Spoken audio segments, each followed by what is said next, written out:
நீங்கள் பார்த்துக் கொண்டிருப்பது உங்கள் விஜய்.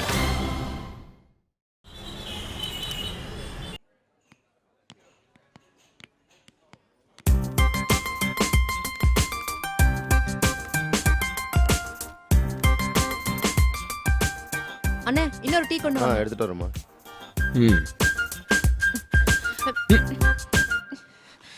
ஏய்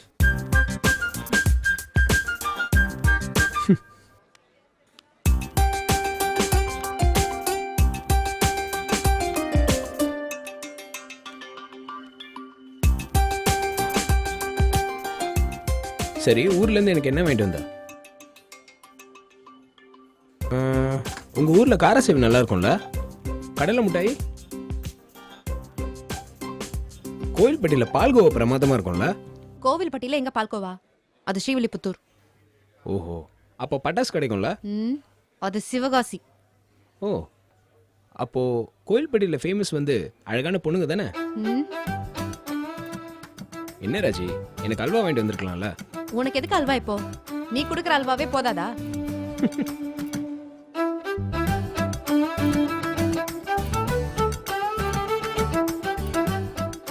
ஹலோ கேபியனா, கோவில்பட்டிக்கு இன்னைக்கு நைட் டிக்கெட் வேணும். ஆமா இன்னைக்கே. ஹலோ, கோயில்பட்டிக்கு டிக்கெட் கேன்சல். யாரும் இன்னைக்கு கோயில்பட்டி போல. ஏன் போலையா? அதெல்லாம் ஒரு ஊராயா? அங்கெல்லாம் மனுஷன் போவானா? ஹலோ, போனை கொடு. ஒரே நிமிஷம். போனு காலையில இருந்து ஸ்விட்ச் ஆஃப்ல இருக்கு. ஆஃப் ஆன போன்ல நீ டிக்கெட் கேன்சல் பண்ணுவியா? ஆஃப் ஆன போன்ல நீ டிக்கெட் புக் பண்ணும்போது ஆஃப் ஆன போன்ல நான் டிக்கெட் கேன்சல் பண்ணக்கூடாதா? என்கிட்ட எல்லாம் உன்னால கோப்பட முடியாது. ஆமா, உன்னால என்கிட்ட கோப்படவே முடியாது. ஏன்னா என் கண்ணோட பவர் அப்படி.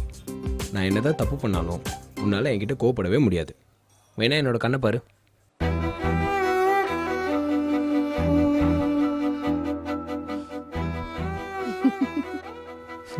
சொன்னேன்ல, என்னோட வீக்னஸ் நீ யூஸ் பண்ணிக்கிற. ஒவ்வொரு தடவையும் என் கூட சண்டை போட்டுட்டு அப்புறம் ஏதாவது சொல்லி என்னை ஏமாத்திடுற. சாச்சா, சும்மா நடிக்காத. ஆம்பளைங்க எல்லாரும் ஒரே மாதிரி தான் இருக்கீங்க. தப்பா எடுத்துக்காத ராஜி. ஒரு முக்கியமான பிரச்சனை நடக்குது. அந்த சமயத்தில் நீ என் கூட இருக்கணும்னு ஆசைப்பட்டேன். நீ என் கூட இல்லைன்னதும் கோவம் வந்துருச்சு. என்னோட பலமும் நீ தான், பலவீனமும் நீ தான். நீ ஒருத்தி என் பின்னாடி நின்னுனா இந்த உலகமே எதிர்த்து வந்தாலும் அதை ஃபேஸ் பண்ணக்கூடிய பலம் எனக்கு வருது. அதே மாதிரி எல்லா சமயத்துலேயும் நீ என் கூட இருக்கணும்னு என் மனசு எதிர்பார்க்குது. நீ இல்லாத சமயத்தில் நான் ரொம்ப வீக் ஆயிடுறேன். மனசு பூரா உன் நினைப்பாவே இருக்கு. வேறு எதுலேயும் என்னால் கவனம் செலுத்த முடியல. ஒரு மாதிரியே டென்ஷன் ஆகிடுது. அதனால தான் நீ எங்கேயாவது போகிறேன்னு சொன்னா உடனே எனக்கு கோவம் வருது. சத்தியமாக என்னை நம்பு, அந்த கோவத்தை தான் உன் மேலே காமிச்சிட்டேன். ஒவ்வொரு வாட்டியும் என் கூட சண்டை போடுறேன், அப்புறம் சப்பையா ஒரு ரீசன் சொல்றேன். ஆனாலும் அதெல்லாம் நான் நம்புறேன். நான் நம்புறதுனால சரி போகட்டும்னு விடுறதால நீ பண்றதெல்லாம் சரின்னு ஆயிடாது. சாரி. சாரி சொல்லிட்டா நல்லவன் கிடையாது. சாரி சொல்ல வேண்டிய அவசியம் இல்லாத மாதிரி யார் நடந்துக்கிறானோ அவன் தான் நல்லவன். புரியுது. நான் ஊருக்கு போனேன், நீ என் மேல கோவப்பட்ட, அதெல்லாம் கூட ஓகே தான். நான் இந்த பக்கமா போன உடனே நீ அந்த பக்கமா ஏஞ்சல் கூட சுத்திட்டு இருக்க. ஏய், அது வந்து ஒவ்வொரு ஆம்பளையோட சக்சஸ் பின்னாடியும் ஒரு பொண்ணு இருக்கா. இந்த பொண்ணு தான் இருக்கணும்னு அவசியம் இல்லைல்ல. ஏதோ ஒரு பொண்ணு பின்னாடி நின்னா போதும் இல்ல? ஏய் சாச்சா, அப்படிலாம் ஒன்றும் இல்லை. அப்படிதான். நீ என் மேல கோவப்பட்டது கூட எனக்கு பெரிய விஷயமா தெரியல. நான் இல்லைன்னதும் நீ ஏஞ்சலோட ராசி ஆயிட்ட. அதை யோசிச்சாதான் கடுப்பா இருக்கு.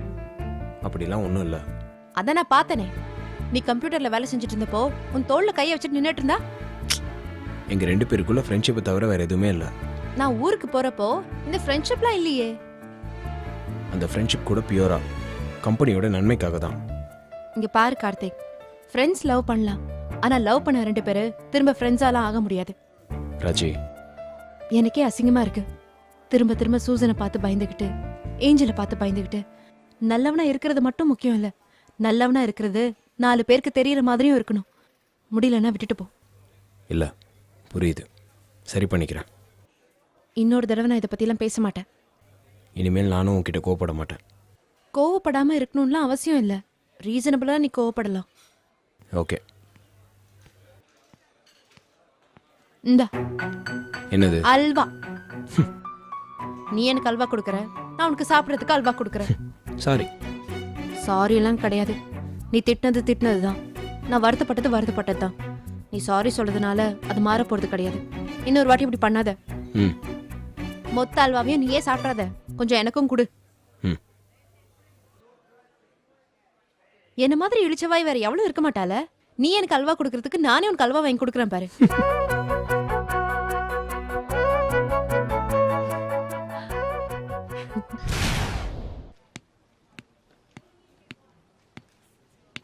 ஹாய் மதன். ஹாய்.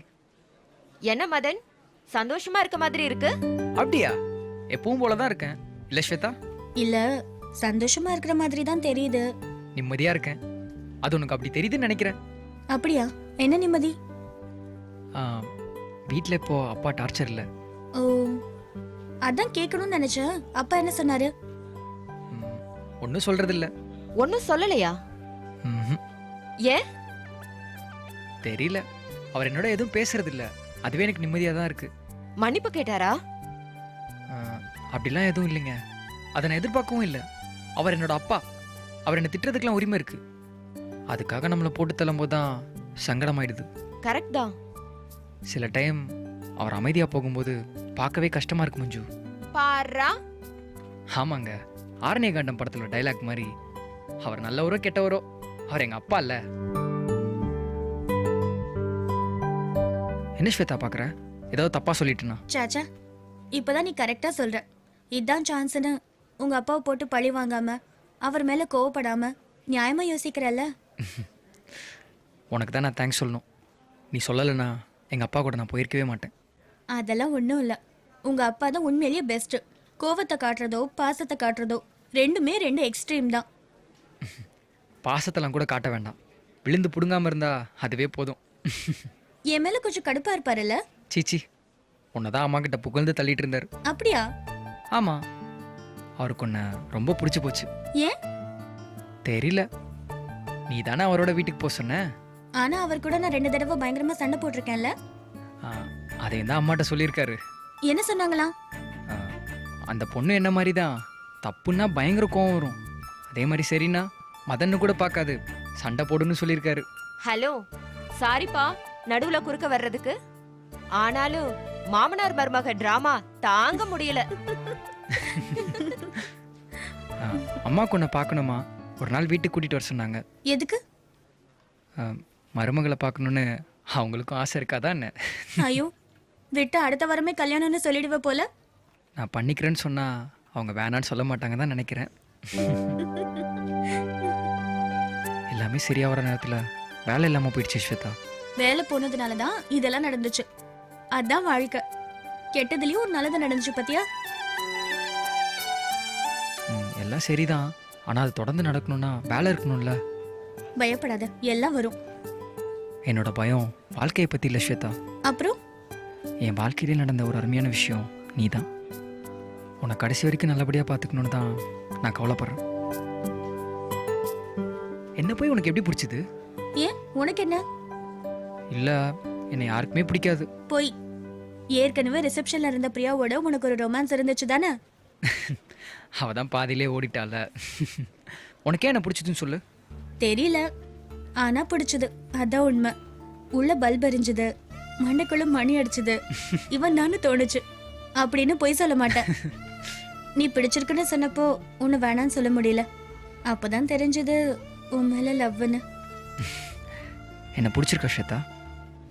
உன்னை மட்டும்தான் பிடிச்சிருக்கு. எவ்வளோ மோசமான ரோடா இருந்தாலும் ஒருத்தர் கையை ஒருத்தர் பிடிச்சுக்கிட்டு அப்படியே நடந்து போலாம். உனக்கு ஒரு நல்ல நியூஸ் இருக்கு, சீக்கிரம் சொல்றேன். என்ன? சொல்றேன்.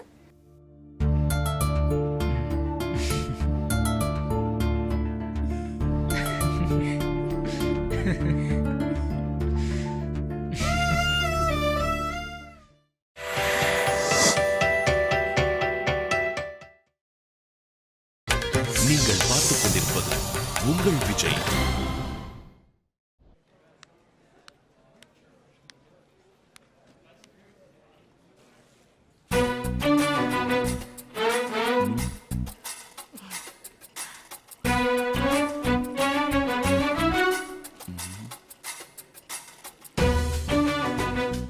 விஷ்ணு. என்ன ம், என்ன மக்ரூன், கார பிஸ்கெட்டு. மக்ரூனு கார பிஸ்கெட்டா? ஆமா, ஊர்ல இருந்து வாங்கிட்டு வந்தேன். ஏங்க, கார்த்தி உங்களை கலாச்சி எடுத்துட்டு இருக்கான். நீங்க என்னடானா கொஞ்சம் கூட கவலைப்படாம மக்ரூனு கார பிஸ்கட் வாங்கிட்டு வந்தேன்னு சொல்லிட்டு இருக்கீங்க.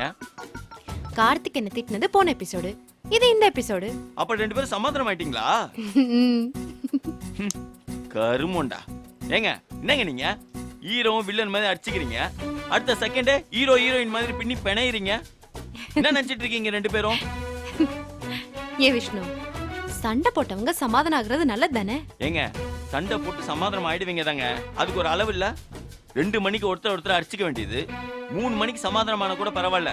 அட ஒரு 2:30 மணி சமாதானமான கூட பரவாயில்ல, 2:15க்கே சமாதானம் ஆயிடுறீங்களே. சிரிக்காதீங்க, ஒரே கடுப்பா இருக்கு.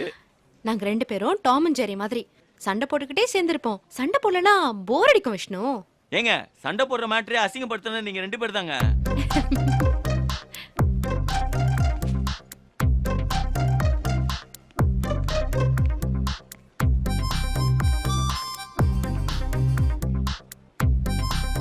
என்ன சொல்கிறான் வெள்ளச்சாமி? நம்ம சண்டை போட்டுட்டு சடக்குன்னு சேர்ந்துட்டோமா, வருத்தப்படுறாரு விஷ்ணு.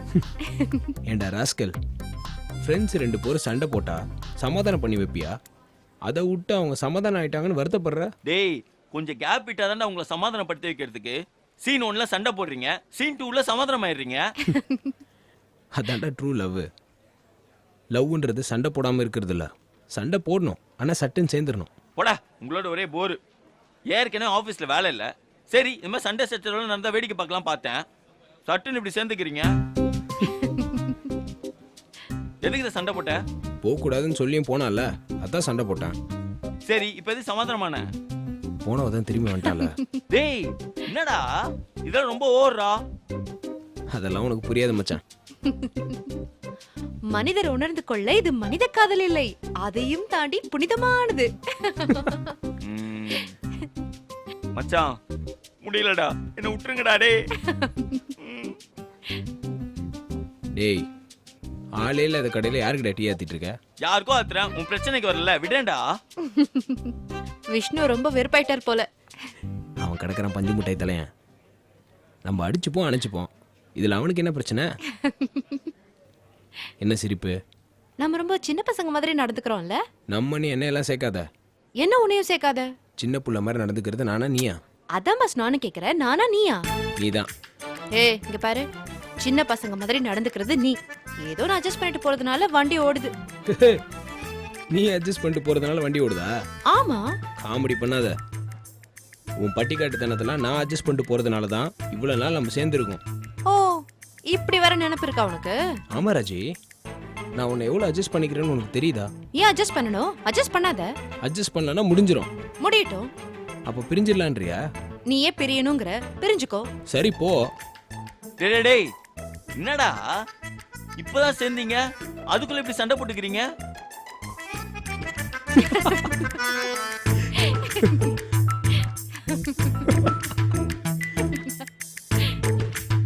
ஓ என்ன கலாய்க்கிறீங்களா? இந்த வாட்டி நான் தான் அவுட்டா? நடத்துங்கடா நடத்துங்க.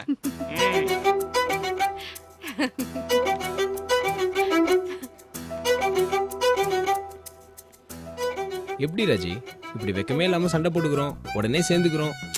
லவ்ல இதெல்லாம் சாதாரணமாப்பா.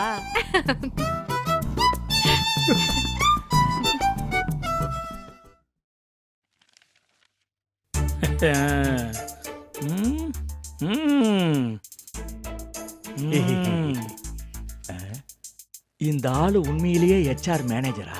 நம்மள வச்சு காமெடி கிமெடி பண்ணிடுவானுங்களோ? முனியாண்டி விலாஸ்காரனுங்க கம்ப்யூட்டர் கம்பெனி ஆரம்பிக்கிறது ஓகே, ஆனா செக்யூரிட்டில இருந்து HR மேனேஜ் வரைக்கும் கெடாமேசியோட இருக்கானுங்களே. தியேட்டர் தெரியாம நுழைஞ்சிட்டோமோ? தம்பிக்கு ஏகப்பட்ட எக்ஸ்பீரியன்ஸ் போல. தம்பியா? டேய் எனக்கு உன் வயசு தான்டா இருக்கும். எனிவே நல்லதுதான், நம்மள யூத்துன்னு நினைச்சிட்டு போகட்டும். தம்பி உங்களுக்கு ரொம்ப எக்ஸ்பீரியன்ஸ் போல. நீங்க விற்காத பொருள் இல்லையா இருக்கு?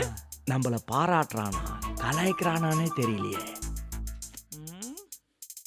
ஒரு பல்பொடி விற்கிறோம்னா உங்க வாழ்க்கைய ஆரம்பிச்சிருக்கீங்க, அப்புறம் பக்கோடா வித்துருக்கீங்க, அப்படியே படிப்படியா முன்னேறி இன்னைக்கு கம்ப்யூட்டர் விற்கிறீங்க இல்லையா? Yes sir.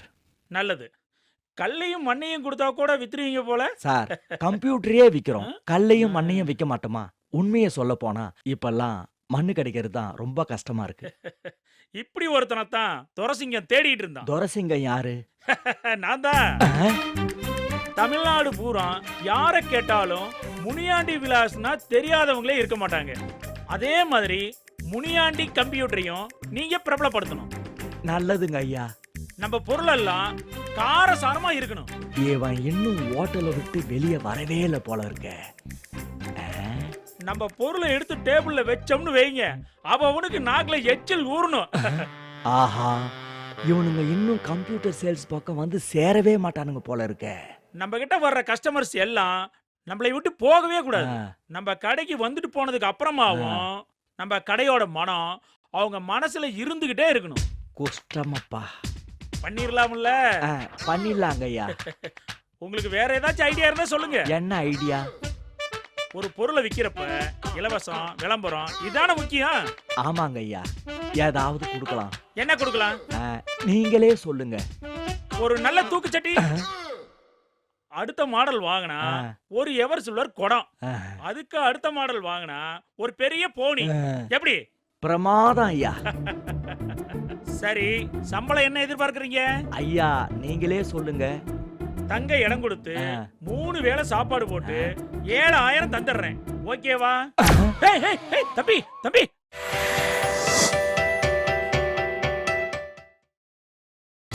நீங்கள் பார்த்துக் கொண்டிருப்பது உங்கள் விஜய்.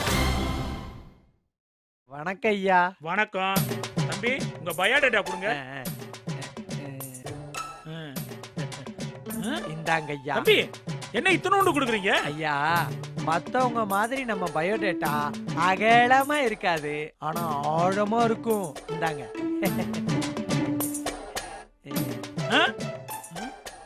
கட்டத்தோட பி. என்ன தம்பி, பேரை மட்டும் எழுதி கொடுத்துருக்க? ஐயா, கட்டதுரை என் பேரு, பிஇ நான் படிச்ச டிகிரி. இத தவிர பெருசா சொல்லிக்க வேற ஒண்ணும் இல்லைங்கய்யா. தம்பி, அட்ரஸாச்சும் போட்டுருக்கலாம்ல? ஐயா, என் அட்ரஸ் தெரிஞ்சு நீங்க என்ன பண்ண போறீங்க? கல்யாண பத்திரிகையில தான் அட்ரஸ் போடுவாங்க, ஆளுகெல்லாம் கரெக்டா வந்து சேரணும்னு. பயோடேட்டால எதுக்கு சார் அட்ரஸ் போடணும்? ஏண்டா எங்க மாமாவையாடா கூப்பிட்டு கலாய்ச்ச? இப்போ உன்னை உண்டு இல்லன்னு பண்றேன் பாரு. தம்பி, உங்களை பத்தி வேற ஏதாச்சும் சொல்லுங்க. 5 அடி 6 அங்குலம். எங்க வீட்டுல மொத்தம் 6 பேரு, 5 அக்கா, நான் கடைக்குட்டி. எனக்கு ரஜினி பிடிக்கும், மணிரத்னம் பிடிக்கும், அப்புறம் பாரபட்சமே இல்லாம நடிகைகள் எல்லாம் ரொம்ப பிடிக்கும். தம்பி, நான் அதை கேட்கல. இந்த ஃபீல்டுல உங்க அனுபவத்தை பத்தி சொல்லுங்க. ஓ, என் அனுபவத்தை கேக்குறீங்களா? ஆமா. ஒரு நாள் ஜோரா மழை பெஞ்சுக்கிட்டு இருந்துச்சு. நானும் என் ஃப்ரெண்டும் வண்டியில போயிட்டு இருந்தோம். தம்பி, என்ன சொல்றீங்க?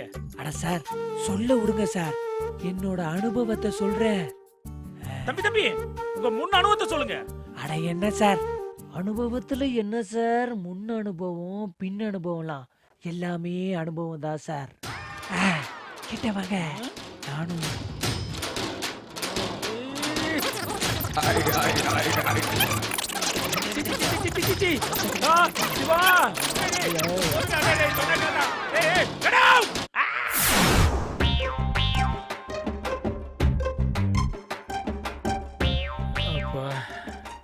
சார். கடவுளே. தம்பி, அதெல்லாம் ஒண்ணும் வேண்டாம், உங்களை பத்தி சொல்லுங்க. அதாண்டா இதாண்டா அருணாச்சலம் நான் தாண்டா, அன்னை தமிழ்நாட்டுல நான் அனைவருக்கும் சொந்தண்டா, ஆண்டவன் சொல்லிடுவாண்டா, ஏய் ஏய் ஏய் அருணாச்சலம் நடந்துருவாண்டா, ஏய் ஏய் நான் உப்பு போட்ட ஆள மறப்பதில்லடா, ஆனா தப்பு செஞ்ச ஆள விடுவதில்லடா. உங்களை பத்தி சொல்லுங்க. என்ன பத்தி தானே சொல்ல சொன்னீங்க, என்ன பத்தி தான் சொல்லிக்கிட்டு இருக்கேன். நீங்க பண்ண வேலையை பத்தி சொல்லுங்க. வேலை இல்லாதவன் தான் வேலை தெரிஞ்சவன் தான், வீரமான வேலைக்காரன், விவகாரமான வேலைக்காரன். உன் ஃபேமிலி பேக்ரவுண்ட பத்தி சொல்லுப்பா. பெத்து எடுத்தவதான் என்னையும் தத்து கொடுத்து புட்டா, பெத்த கடனுக்கு தான் என்ன வித்து வட்டியும் கட்டி புட்டா, பெத்தவ மனசு கல்லாச்சு. போதும் போதும், உங்க எக்ஸ்பீரியன்ஸ பத்தி மட்டும் சொல்லுங்க. அனுபவம் புதுமை, அவ அவனிடம் கண்டேன் அந்நாளில் இல்லாத பொல்லாத எண்ணங்களே ஆக பொன்னான கைப்பட்டு பொன்னான கண்ணங்களே லா, லா, லா, லா, லா, லா, லா, லா. கார்த்திக், ஒரு சின்ன பிரச்சனை. என்னாச்சு? முதல்ல நீ உட்காரு. இல்ல கார்த்திக், அது எதுவாக இருந்தாலும் முதல்ல உட்காரு, அப்புறமா பேசலாம். என்னாச்சு? ஒரு பெரிய ப்ராப்ளம் கார்த்திக். ஏங்க சம்பளம் வராதை விட அப்படின்னாங்க பெரிய ப்ராப்ளம். விஸ்வநாதன் சார் வேலையை ரிசைன் பண்ணிட்டாரா? என்ன ராஜி சொல்ற? ஆமா கார்த்திக், இப்பதான் கேள்விப்பட்டேன். சார் பேப்பர் போட்டுட்டாரா? ஏங்க அவ படிச்சிருந்த நியூஸ் பேப்பர் கீழே போட்டிருப்பாரு. அது யாரும் உங்ககிட்ட தப்பா சொல்லிருப்பாங்கன்னு நினைக்கிறேன். ஏய், எதுல காமெடி பண்ணுன்னு விவசாய இல்ல. அவ சீரியஸா சொல்லிட்டு இருக்கா, விளையாடிட்டு இருக்க. அது இல்ல மச்சான், சார் எப்பறம் வேலையை ரிசைன் பண்ணுவாரு? இல்ல விஷ்ணு, அப்படிதான் சொன்னாங்க. இருக்காது ராஜி, பாதியில விட்டு ஓடுறதுக்கு அவர் ஒன்றும் கோழல்ல. அவர் ஃபைட்டர், நிச்சயமா போக மாட்டார். மச்சான், வேற ஏதாவது கம்பெனில பெரிய பேக்கேஜ் ஏதாவது போட்டு கொடுத்துருப்பாங்களோ? டேய் சி, அவர் ஒன்றும் பணத்துக்கு ஆசைப்படுறவரெலாம் இல்லை. அதுவும் கம்பெனி நல்லா இருக்கிறப்போ அவர் போகிறேன்னு சொன்னால் கூட ஓகே, யோசிக்கலாம். இப்போ இருக்கிற நிலமெல்லாம் கண்டிப்பாக அவர் போகவே மாட்டார், சான்ஸே இல்லை. ஆக்சுவலா பணம் பிரச்சனை இல்லை கார்த்திக். சேட்டு கம்பெனியை வைக்கணும்னு சார் கிட்ட பேசியிருக்கான். அவருக்கு ஏதோ மேஜரா பெரிய பணம் கூட தரேன்னு சொல்லியிருக்கான். சார் முடியவே முடியாதுன்னு சொல்லிட்டாரு போல. சேட்டு கம்பெனியை வித்தே தீர்வேன்னு முடிவா சொல்லிட்டானா. அதான் சார் பேப்பர் போட்டுட்டாரு. இது என்ன எதிர்பாராத பிரச்சனையா இருக்கு? மச்சான், அந்த பஜாஜ் சென் பியாரிலால மூக்கிலே குத்துன என்னடா? டேய், கம்பெனியோட ஓனரே அவர் தான்டா. அதை விற்கணும்னு நினச்சா யாராலையும் ஒன்றும் பண்ண முடியாது. இது என்ன காரா வீடா வித்துட்டு போறதுக்கு? கம்பெனிங்கிறது ஒரு 400 பேரோட வாழ்க்கை. மச்சான், கம்பெனி ஒழுங்கா நடந்தா காசுன்னு சொல்றோம், அது அந்த கழுதை கேட்கவே மாட்டேங்கிறானடா. டேய், நம்மலாம் சேட்டை முட்டை சாப்பிட சொல்கிறோம், சேட்டு கோழி சாப்பிட ஆசைப்பட்றான். இது பயங்கரமா தத்துவமா இருக்கேடா. ஆமாண்டா, கஷ்டப்பட்டு கோழியை வளர்க்குறோம், தினமும் முட்டை சாப்பிடலான்னு நாம் சொல்கிறோம். சேட்டு ஒரு நாள் சாப்பிட்டாலும் பரவாயில்ல, சிக்கன் சாப்பிடலான்னு முடிவு பண்ணிட்டான். இப்போ என்னடா பண்றது? சார் ரிசைன் பண்ணியிருந்தா நம்மளும் ரிசைன் பண்ணிட்டு போக வேண்டியது. கார்த்திக், வேற என்ன வழி? நமக்கு இருக்கிற ஒரே நம்பிக்கை அவர் தான். அவரே போகிறேன்னு முடிவு பண்ணிட்டாருனா நம்மளும் போயிட வேண்டியதான். என்ன மச்சான், ஜான் ஏர்னா முளம் சறுக்குது. ராஜி, உடனே ரெசிக்னேஷன் லெட்டர் ஒன்று டைப் பண்ணி 2 காப்பி எடு, நாங்கள் கையெழுத்து போட்டுறோம். கார்த்திக்,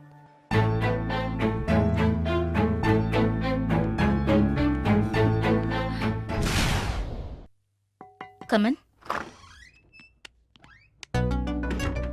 ஹாய். நீங்கள் ஒரு விஷயம் கேள்விப்பட்டீங்களா இல்லையா?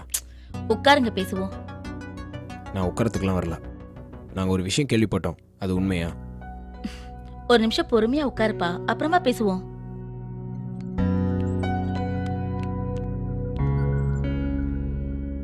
என்ன வேணும் உங்களுக்கு? 2 இட்லியும் கெட்டி சட்னியும் வேணும். விஷ்ணு, பின்ன என்னங்க நீங்க எல்லாம் தெரிஞ்சுட்டு எதுவுமே தெரியாத மாதிரி கேட்டா பின்ன என்னங்க சொல்றது? விஸ்வநாதன் சார் வேலையை ரிசைன் பண்ண போறாரா? அப்படிதான் நானும் கேள்விப்பட்டேன். இங்கே பாருங்க, இந்த மாதிரி ஸ்மார்ட் ஆன்சர்லாம் பண்ணாதீங்க. சார் வேலையை விட்டு போகிறது கன்ஃபார்மா இல்லையா? நிச்சயமா சார் இது உங்ககிட்ட சொல்லியிருப்பாரு. ஆமா, சார் வேலையை விட்டு போறாரு. ஏங்க, அத பிரச்சனை சால்வ் ஆயிடுச்சுல, கம்பெனி தான் தொடர்ந்து நடத்துற முடிவு பண்ணிட்டாங்கல்ல, அப்புறம் எதுக்கு சார் போகணும்? சில விஷயங்கள் உங்களுக்கு புரியாது. புரிய வைங்க. சூசன், உண்மையை சொல்லுங்க, இங்க நிஜமா என்ன நடக்குது? நம்ம எல்லாரும் பிரச்சனை முடிஞ்சிருச்சுன்னு நினைச்சிட்டு இருக்கோம், ஆனா உண்மையிலேயே பிரச்சனை முடியல. என்னாச்சு? விஸ்வநாதன் சார் கம்பெனியை மூடக்கூடாது, யாருக்கும் விற்க கூடாதுன்னு முதல்ல சொன்னப்ப சேர்மன் ஓகேன்னு தான் சொல்லியிருக்காரு.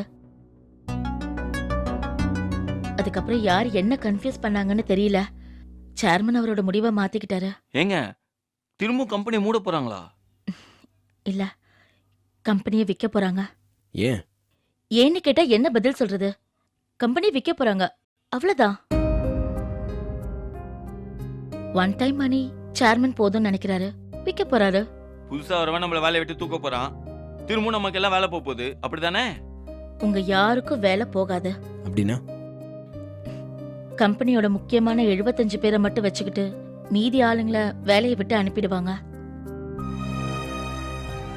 அந்த 75 பேர்ல நீங்க இருக்கீங்க, நான் இருக்கேன், விஸ்வநாதன் சாரும் இருக்காரு. அப்புறம் ஏங்க அவர் வேலையை விட்டு போறாரு? டேய் லூசாடா நீ. அவருடைய வேலையை மட்டும் அவர் யோசிச்சிருந்தாருன்னா அவர் சரின்னு தான் சொல்லியிருப்பார். மொத்தமாக எல்லாருக்காகவும் பேச போய் தான் அவர் வேலையை விடுறேன்னு சொல்லியிருக்காரு. ஏங்க எனக்கு ஒண்ணுமே புரியலங்க, ஒரே குழப்பமா இருக்கு. இன்னொரு வாட்டி தெளிவா சொல்லுங்க. ரொம்ப சிம்பிள்ப்பா. கம்பெனியை ஒருத்தன் பெரிய விலை கொடுத்து வாங்க போறான். சேட்டுக்கு பணம் வரப்போகுது. சேட்டு ஹாப்பி. கம்பெனியை வாங்குறவனுக்கு 400 பேர்லாம் தேவையில்லை. இந்த கம்பெனியை நடத்துறதுக்கு தேவையான முக்கியமான 75 பேர் மட்டும் அவனுக்கு போதும். அதாவது கம்பெனியை விட்டு யாரெல்லாம் வெளியே போனா கம்பெனிக்கு பிரச்சனை வருமோ அவங்கள மட்டும் வச்சுக்கிட்டு மத்தவங்களெல்லாம் வெளியே அனுப்ப போறான், அதானே? ஆமா, அந்த 325 பேரை அவன் வெளியே இருந்தே கொண்டு வருவான். அவங்க தொழில் கற்றுக்கிட்டதும் நம்மளையும் கழட்டி விடுவாங்க, அதானே? இருக்கலாம். சில சமயம் நம்மளோட செட் ஆச்சுன்னா நம்மளோடயே கண்டினியூ பண்ணலாம். சார் ரிசைன் பண்ணுறதா இருந்தா நம்மளும் ரிசைன் பண்ணுவோம். சாரி, உங்களுக்கு சேர்த்து நானே சொல்லக்கூடாது. நான் ரிசைன் பண்ண போகிறேன், அவ்வளோதான். நீங்கள் உங்களுக்கு என்ன விருப்பமோ அதுபடியே முடிவு பண்ணுங்க. நான் கார்த்திக் சப்போர்ட் தான். நான் ரிசைன் பண்றேன். நானும் ரிசைன் பண்றேன். நீங்க ரிசைன் பண்ணி நான் மட்டும் ரிசைன் பண்ணாம வேலை பார்த்தா அப்புறம் உலகம் என்ன துரோகியா பார்க்கும். அதனால நானும் ரிசைன் பண்றேன். நீங்கள் என்ன சொல்கிறீங்க? நம்ம எல்லாரும் ஒன்னா சேர்ந்து போய் சாரை பாப்போம். போகாதீங்க சார், ஃபைட் பண்ணலான்னு கேட்போம். முடியாதுன்னு சொன்னார்னா நாமளும் ரிசைன் பண்ணிடலாம். எனக்கு இந்த அப்ரோச் பிடிச்சிருக்கு.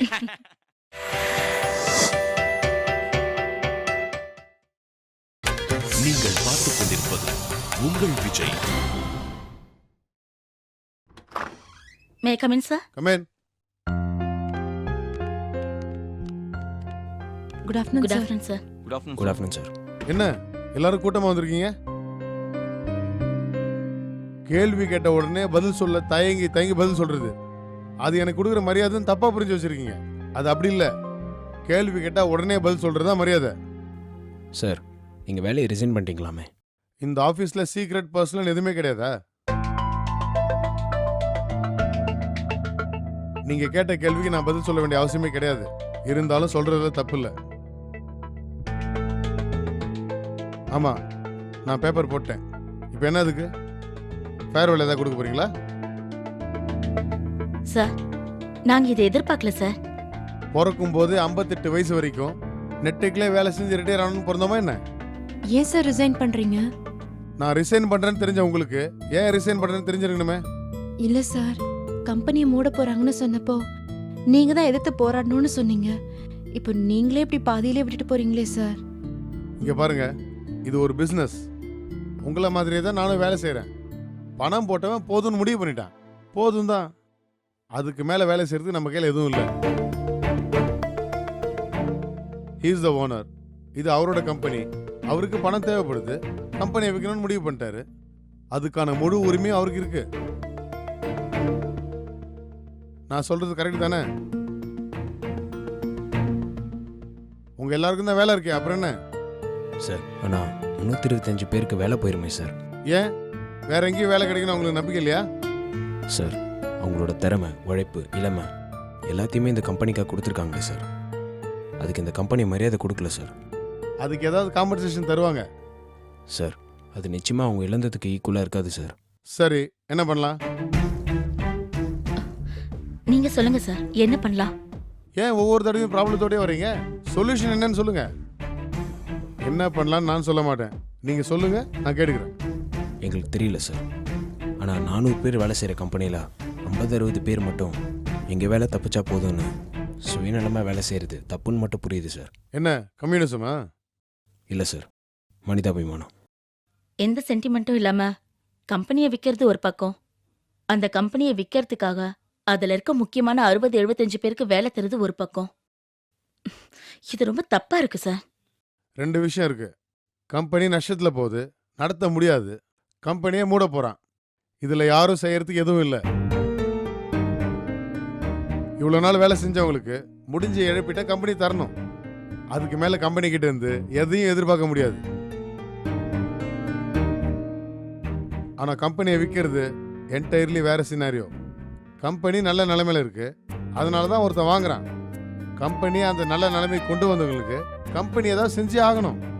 பெரிய பணம் அல்லது அவங்களோட எதிர்கால வாழ்க்கைக்கான உத்தரவாதம். அப்போ சேர்மன் பண்றது தப்பு தானே சார்? தப்புன்னு தெரிஞ்சதுனால தான் நான் என் வேலையை ரிசைன் பண்ணிட்டேன். நீங்க ரிசைன் பண்றதுனால என்ன சார் ஆகும்? கம்பெனியை விற்கிறது கொஞ்சம் தள்ளி போகும்.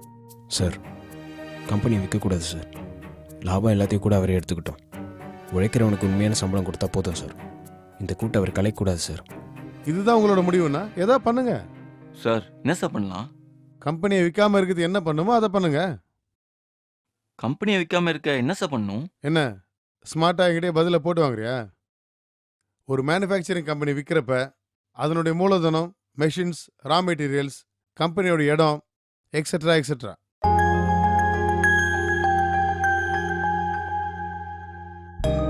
இந்த மாதிரி அறிவு சார்ந்த ஒரு பிஸ்னஸை விற்கிறப்ப இதில் விற்கப்படுற பொருட்கள் மனுஷனோட மூளை தான்.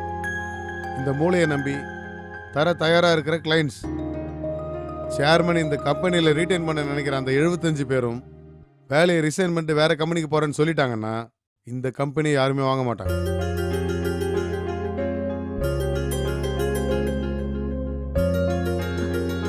சார் சார் இது ஒரு வழி. அதுக்காக எல்லாரும் நான் ரிசைன் பண்ணிட்டு போங்கன்னு சொல்லல. அதுக்கு எனக்கு அதிகாரம் இல்லை. சார் அப்ப இந்த கம்பெனியை விற்காம இருக்கிறதுக்காக தான் நீங்க ரிசைன் பண்றீங்களா? ஒருத்தர் ரிசைன் பண்ணா இது விற்கிறது தள்ளி போகும். ஆனா 75 பேரும் ரிசைன் பண்ணா இது விற்கிறது நின்னே போகும். Sir thank you sir. நான் உனக்கு எந்த ஐடியாவும் கொடுக்கல. நீ எனக்கு தேங்க்ஸ் எல்லாம் சொல்லாத.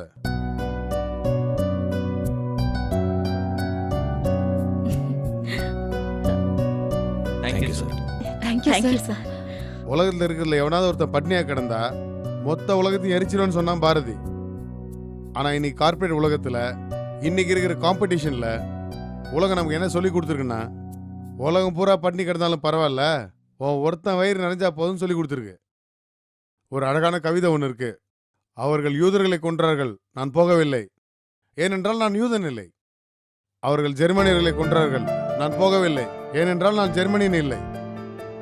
அவர்கள் கம்யூனிஸ்டுகளை கொன்றார்கள், நான் போகவில்லை, ஏனென்றால் நான் கம்யூனிஸ்ட் இல்லை. கடைசியாக அவர்கள் என்னை கொல்ல வந்த போது எனக்காக யாரும் வரவில்லை. உலகம் மொத்தம் அழிஞ்சாலும் நான் மட்டும் நல்லா இருக்கணும்னு நினைக்கிறது முட்டாள்தனமான கான்செப்ட். உலகம் ஃபுல்லா அழியும் போது நீ மட்டும் எப்படி நல்லா இருக்க முடியும்? அதே மாதிரி உலகம் ஃபுல்லா சந்தோஷமா இருக்கும்போது நேச்சுரலா நீயும் சந்தோஷமா இருக்க முடியும்ல. இதை செய்யுங்க அதை செய்யாதீங்க நான் உங்களுக்கு ஆலோசனை எதுவும் சொல்லல. அது உங்க இஷ்டம். நீங்க போலாம். Thank you sir.